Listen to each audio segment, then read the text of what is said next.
नमस्कार दोस्तों, स्वागत है आपका मेरे चैनल गुरु अमृत कहानियाँ पर। सबसे पहले आप सभी को तिलकुटा चौथ या सकट चौथ की ढेर सारी शुभकामनाएं।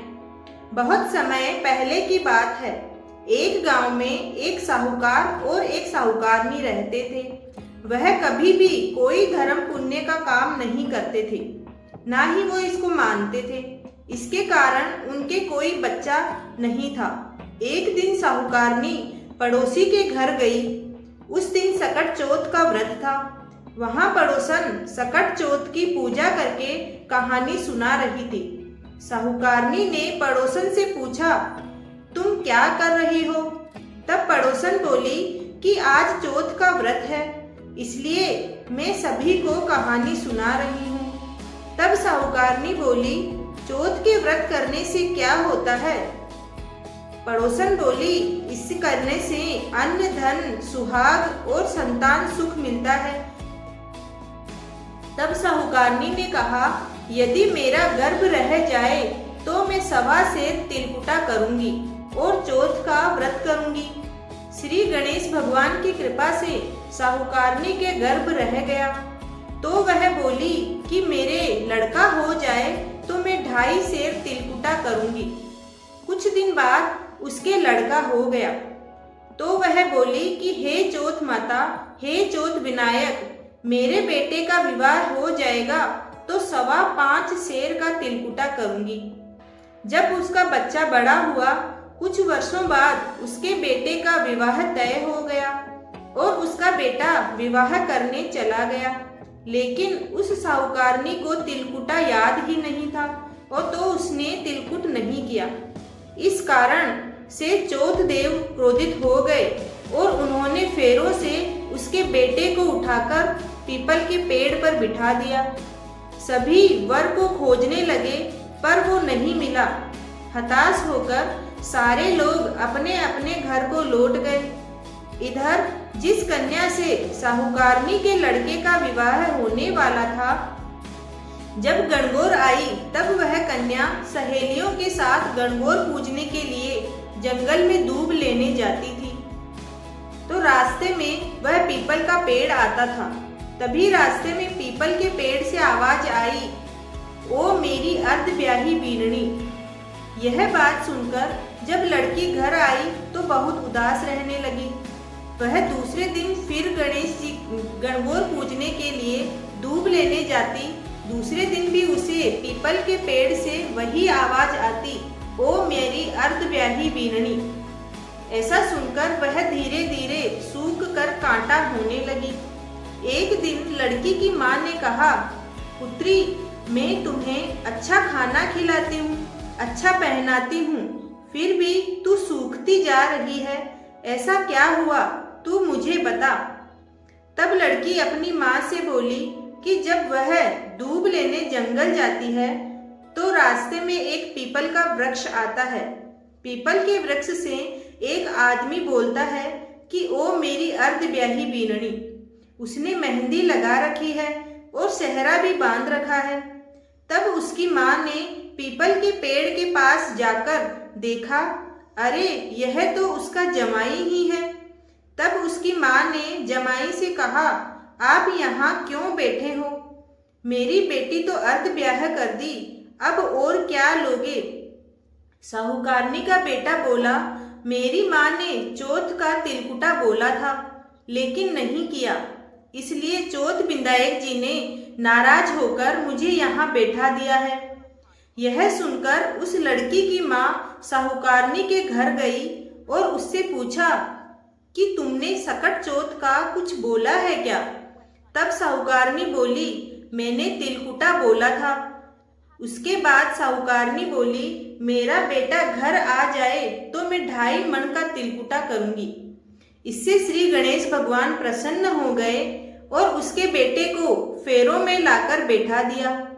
बेटे का विवाह धूमधाम से हो गया। जब साहूकारनी के बेटा एवं बहू घर आ गए तब साहूकारनी ने 2.5 मन तिलकुटा किया और बोली, हे चौथ देव, आपके आशीर्वाद से मेरे पुत्र हुआ, पुत्र का विवाह हुआ और अब बेटा बहू घर आए हैं जिससे मैं हमेशा तिलकुटे का व्रत करूंगी। इसके बाद सारे नगर वासियों ने तिलकुटा के साथ सकट व्रत करना आरंभ कर दिया। हे सकट चौथ माता, जिस तरह साहूकारनी को बेटे बहू से मिलवाया, वैसे ही हम सबको मिलवाना।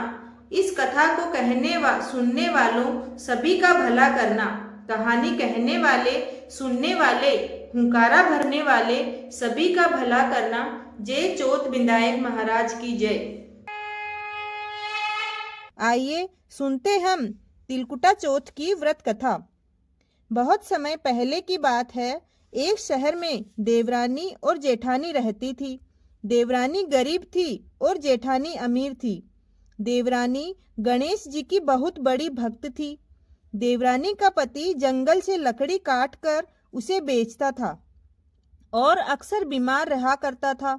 देवरानी अपनी जेठानी के घर उसका काम करती और बदले में जेठानी उसे बचा हुआ खाना, पुराने कपड़े आदि दे देती थी। इसी से देवरानी का परिवार चल रहा था। माघ के महीने में देवरानी ने तिल चौथ का व्रत किया। 5 रुपए का तिल व गुड़ लाकर उसने तिलकुटा बनाया। पूजा करके तिल चौथ की कथा सुनी और फिर गणेश जी का ध्यान करके तिलकुटा छींके में रख दिया और सोचने लगी कि चांद निकलने के बाद ही कुछ खाएगी। इस तरह से कथा सुनकर वह जेठानी के यहाँ काम करने चली गई। खाना बनाकर जेठानी के बच्चों को खाना खाने को कहा तो बच्चे बोले, चाची अभी माँ ने व्रत किया है और माँ भूखी है। जब माँ खाना खाएगी तभी हम भी खाएंगे।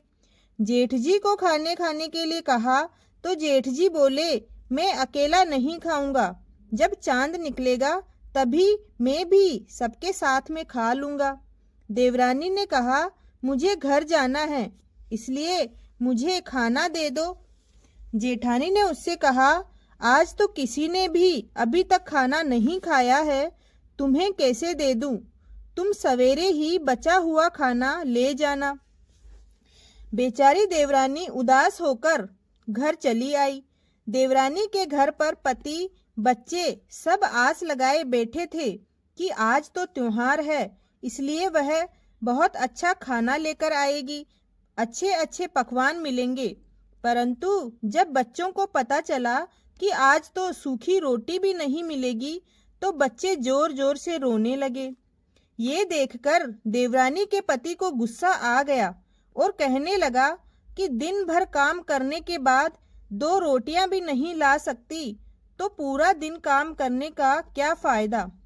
ऐसा कहकर पति ने गुस्से में आकर पत्नी को कपड़े धोने वाले डंडे से खूब मारा। धोबना हाथ से छूट गया तो पाटे से मारा। वो बेचारी गणेश जी को याद करती हुई रोते रोते पानी पीकर सो गई। उस दिन गणेश जी देवरानी के सपने में आए और कहने लगे, धोबना मारी, पाटा मारी, सो रही है या जाग रही है? तब वह बोली, कुछ सो रही हूँ, कुछ जाग रही हूँ। गणेश जी बोले, मुझे बहुत भूख लगी है, खाने के लिए कुछ दे दो। देवरानी बोली, क्या दूं? मेरे घर में तो अन्न का एक दाना भी नहीं है। जेठानी बचा हुआ खाना देती थी, आज वो भी नहीं मिला। देवरानी ने फिर कहा कि पूजा का बचा हुआ तिलकुटा छींके में पड़ा है भगवान, वही खा लो। गणेश जी ने तिलकुट खाया और उसके बाद कहने लगे, धोबना मारी, पाटा मारी, निमटाई लगी है, कहाँ निमटे? उसने कहा, यह पूरी झोपड़ी खाली पड़ी है, आप कहीं भी जा सकते हैं, जहाँ इच्छा हो वहाँ निमट लो। फिर गणेश जी बोले, अब कहाँ पहुँचूं? अब देवरानी को बहुत गुस्सा आया। कहने लगे, कब से तंग किए जा रहे हो भगवान, आपकी जहाँ इच्छा हो वहाँ पहुँच लो, मेरे सिर पर पहुँचो। और कहा। देवरानी जब सुबह उठी तो यह देखकर हैरान रह गई कि पूरा घर हीरों और मोतियों से जगमगा उठा है। सिर पर जहाँ विनायक जी ने पोछनी करके गए थे, वहाँ हीरे के टीके और बिंदी जगमगा रहे थे। इसके बाद देवरानी जेठानी के यहाँ काम करने नहीं गई।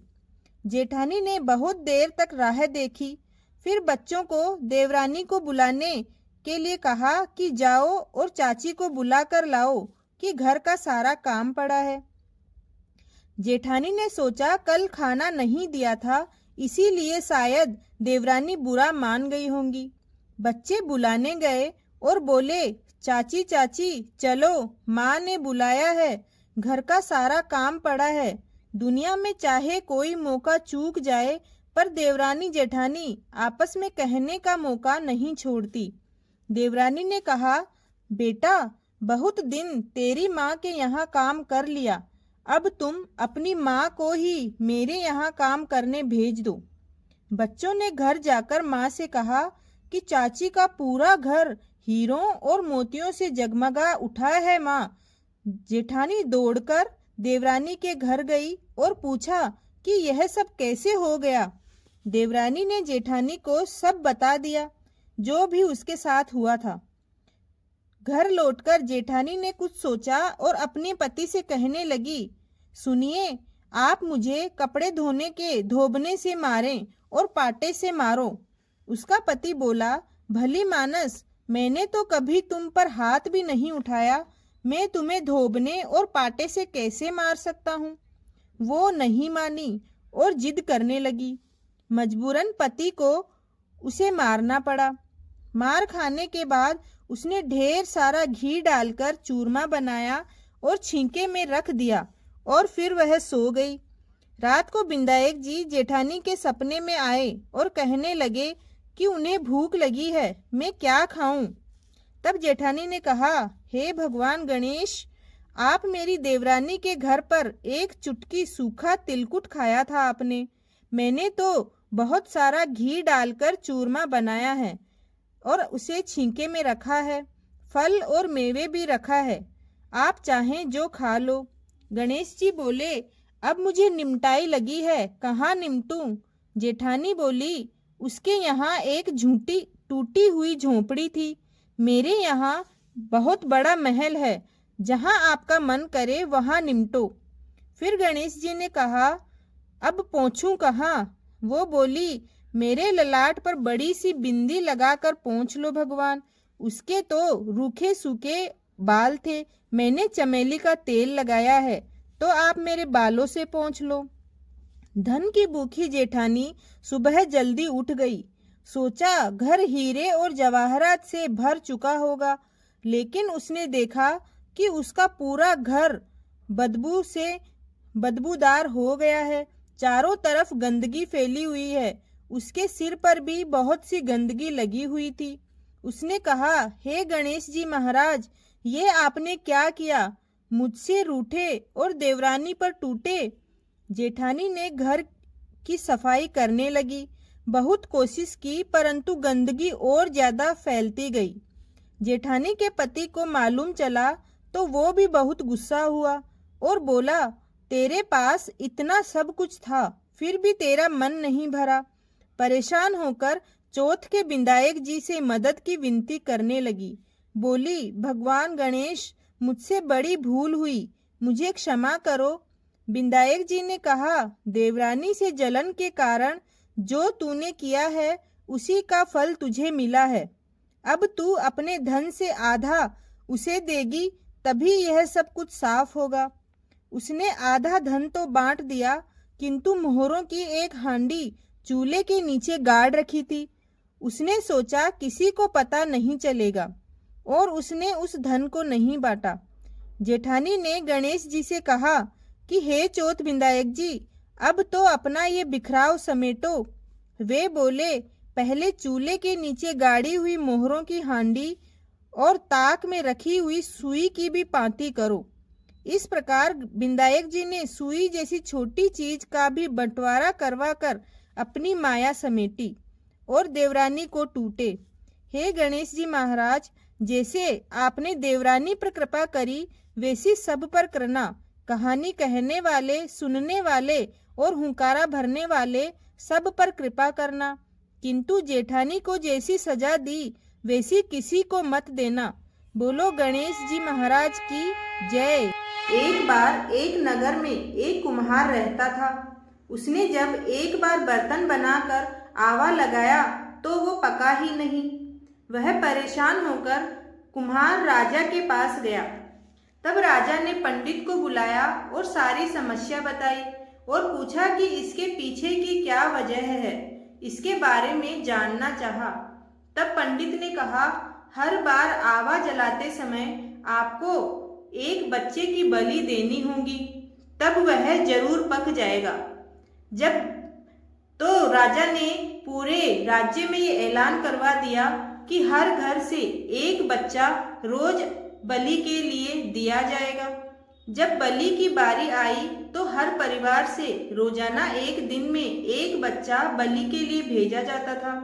इसी तरह कुछ दिन बीत गए और कुछ दिनों बाद एक बुढ़िया के लड़के की बारी आई। बुढ़िया का उसके पुत्र के अलावा कोई और सहारा नहीं था। ऐसे में वो राजा के पास गई और बोली कि मेरा एक ही बेटा है और इस बलि के चक्कर में वो मुझसे दूर हो जाएगा, फिर मैं अकेले जीकर क्या करूंगी। लेकिन राजा ने उसकी बात नहीं मानी। राजाज्ञा के आगर बुढ़िया ने हार मान ली। तब बुढ़िया को एक उपाय सूझा। उसने अपने बेटे को सकट की सुपारी और दूब का बेड़ा देकर भेजा और कहा कि तुम भगवान का नाम लेकर आवा में बैठ जाना और सकट माता तुम्हारी जरूर रक्षा करेंगी। अगले दिन बुढ़िया के बेटे को आवा में बिठाया गया तो उसके बेटे की सलामती के लिए बुढ़िया पूजा की, जिसके प्रभाव से जो आवा पकने में कई दिन लग जाते थे, अब वह एक ही रात में पक गया।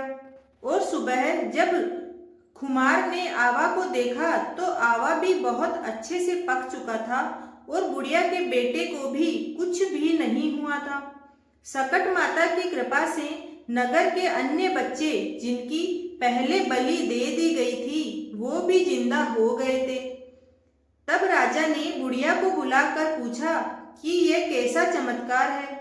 तब बुढ़िया ने कहा, राजा, मैंने तो सकट चौथ व्रत की कथा करी है और सकट माता के आखा देकर अपने बेटे को आवा में बैठने के लिए कहा था। यह सब चौथ विदायक की और सकट माता के प्रभाव से ही संभव हो पाया है। तब राजा ने पूरे राज्य में यह ढिंडोरा पिटवा दिया कि आज से सभी सकट चौथ का व्रत करेंगे। कहते हैं तभी से नगर वासियों ने सकट माता की पूजा और व्रत का विधान शुरू कर दिया था। हे सकट चौथ माता, जैसे आपने बुढ़िया के बेटे की रक्षा की, वैसे सभी के संतान सुख देना, सभी की संतान की रक्षा करना। जय चौथ माता। तिलकुटा चौथ पर सुनी जाने वाली और सभी व्रत में सुनी जाने वाली गणेश जी की यह पौराणिक कथा। एक बुढ़िया थी, वह बहुत ही गरीब और दृष्टिहीन थी। उसके एक बेटा और बहू थे। वह बुढ़िया सदैव गणेश जी की पूजा किया करती थी। एक दिन गणेश जी ने सोचा कि इसके पूजा भक्ति का इसको फल दिया जाए। गणेश जी प्रकट होकर उस बुढ़िया से बोले, बुढ़िया माई, तू जो चाहे वो मांग ले। बुढ़िया बोली, मुझे तो मांगना नहीं आता भगवान, कैसे और क्या मांगू। तब गणेश जी बोले, अपने बहू और बेटे से पूछ कर मांग ले। तब बुढ़िया ने कहा, ठीक है भगवान। गणेश जी ने कहा, मैं कल फिर आऊंगा, तुम मुझसे कहना, मैं तुम्हें तुम्हारा मन चाहा वर दूंगा। तब बुढ़िया ने अपने बेटे से कहा, गणेश जी कहते हैं तू कुछ मांग ले, बता बेटा मैं क्या मांगू। पुत्र ने कहा, माँ तू धन मांग ले। बहू से पूछा तो बहू ने कहा, नाती मांग ले, पोता मांग ले। तब बुढ़िया ने सोचा कि ये तो अपने अपने मतलब की बात कह रहे हैं। अतः उस बुढ़िया ने पड़ोसिनों से पूछा तो उन्होंने कहा, बुढ़िया माई, तू तो थोड़े दिन और जिएगी, क्यों तू धन मांगे और क्यों ही नाती पोते मांगे। तू तो अपने आंखों की रोशनी मांग ले, जिससे तेरी जिंदगी आराम से कट जाए। इस पर बुढ़िया बोली, हे भगवान। जब गणेश जी उसके सामने प्रकट हुए तब बुढ़िया ने गणेश जी से कहा, प्रभु यदि आप मुझसे प्रसन्न हैं तो मुझे 9 करोड़ की माया दे, निरोगी काया दे, अमर सुहाग दे, आंखों की रोशनी दे, नाती दे, पोता दे और सब परिवार को सुख दे और अंत में मोक्ष दे। हे गणेश जी महाराज, मैं अपने पोते को सोने के कटोरे में दूध पीते हुए देखना चाहती हूँ और उसके साथ दौड़ भाग करना चाहती हूँ। यह सुनकर गणेश जी बोले, बुढ़िया माई, तू तो कहती थी मुझे मांगना नहीं आता और तूने सब कुछ मांग कर हमें ठग लिया। फिर भी जो तूने मांगा है वचन के अनुसार सब तुझे मिलेगा। और यह कहकर गणेश जी अंतर ध्यान हो गए। उधर बुढ़िया माँ ने जो कुछ मांगा वह सब कुछ मिल गया। गणेश जी महाराज, जैसे आपने उस बुढ़िया माँ को सब कुछ दिया वैसे ही सबको देना। जय गणेश जी महाराज। अगर आपको ये कहानी पसंद आई हो तो चैनल को जरूर सब्सक्राइब करें और कमेंट में अपनी राय देना ना भूलें। धन्यवाद।